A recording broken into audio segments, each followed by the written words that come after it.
In this video, we'll cover how to replace a power supply module. The power supply module is a customer replaceable unit referred to as CRU. Customer can replace a defective power supply in the field.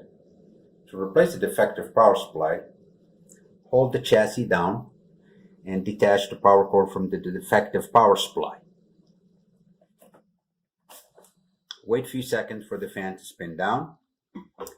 Using the handle on the power supply, this is what we're going to use to pull the power supply out, but we need this orange to be pushed to the left.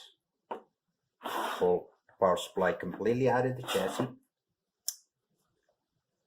Find the new power supply, remove it from its package.